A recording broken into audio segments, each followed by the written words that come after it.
لڑکی پاکستان میں ہے اور لڑکا امریکہ میں ہے، نکاح ہو گیا ہے، ایک بستر پہ کٹھے ہوئے نہیں، بچہ کیسے پیدا ہو گیا؟ بڑے افسوس کی بات ہے۔ حالانکہ مجھے تو ویسے ہی شرم آ رہی ہے کہ میں اس پہ کیا گفتگو کروں۔ الرحیم اللہم لک الحمد کما حمدت نفسک فی ام الکتاب والتوراۃ والانجیل والزبور والفرقان، اما بعد۔ سامعین محترم، اس غیر مقلد اور اس نام نہاد اہل حدیث کی بات آپ نے سنی، جو کہ اس نے اعتراض کیا احناف پہ۔ وہ اعتراض یہ کیا کہ مولانا اشرف علی تھانوی رحمہ اللہ کی کتاب بشتی زیور میں یہ ایک مسئلہ لکھا ہوا ہے۔ وہ مسئلہ یہ ہے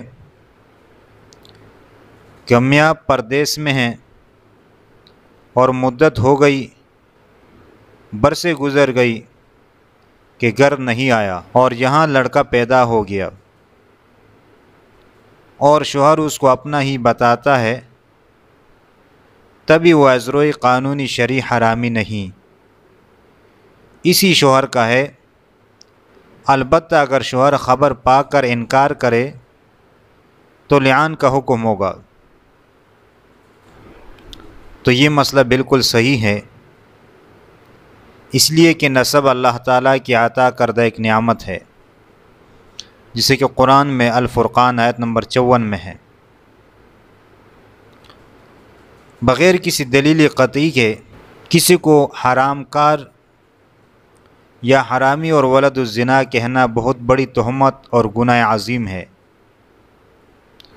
اور اس کا منہ سے نکالنا بھی جائز نہیں۔ لہٰذا جب تک بعید سے بعید احتمال بھی رہے گا، نسب ثابت کیا جائے گا۔ نبی کریم صلی اللہ علیہ وسلم نے فرمایا، الولد للفراش وللعاہل الحجر، کہ بچہ جو ہے وہ صاحب فراش کا ہے، یعنی والد کا، اور زانی کے لیے پتھر ہے۔ اور یہاں احتمال ہے، اس لیے کہ زوجیت باقی ہے، ممکن ہے کہ کرامت یا جن کے تسخیر سے دونوں کا اجتماع ہو گیا ہو۔ ہاں، اگر شوہر انکار کرے اور بیوی پر بغیر کسی دلیل کے الزام لگائے اور لعان کی دیگر شرائط بھی پائے جائیں تو لعان کا حکم ہوگا۔ اس کے بعد بچے کو حرامی قرار دیا جائے گا۔ یہ ہے اس مسئلے کی حقیقت۔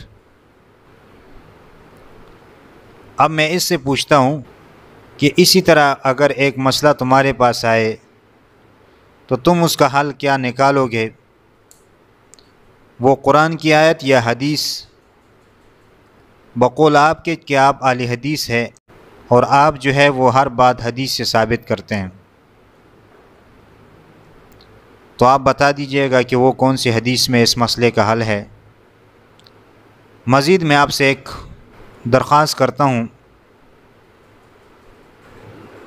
کہ اس مسئلے کا حل بھی نکالے۔ جو آپ کے بڑے نواب وحید الزمان صاحب حیدرآبادی نے لکھا ہے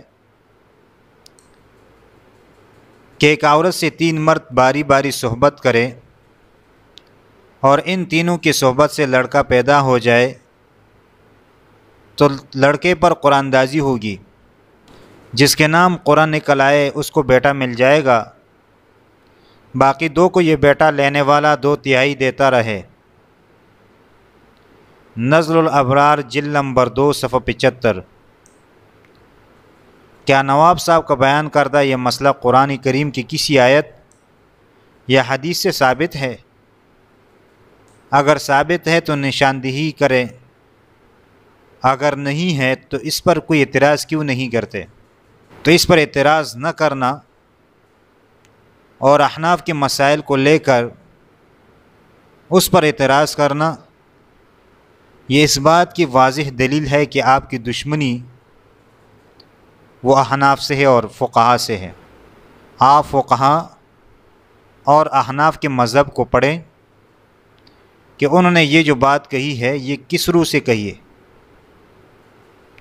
آپ صرف ٹائٹل دکھا کے لوگوں کو عنوان دکھا کے وہ گمراہ نہ کریں، مسئلے کے تہ تک جائیں کہ فقہاء نے ایسے کیوں کہا، کیا ان کے پاس دلیل ہے یا نہیں ہے۔ بس اللہ تعالیٰ سے دعا ہے کہ اللہ تعالیٰ ہمیں صحیح دین اور صحیح بات سمجھنے اور اس پر عمل کرنے کی توفیق عطا فرمائے۔ وما علینا الا البلاغ المبین۔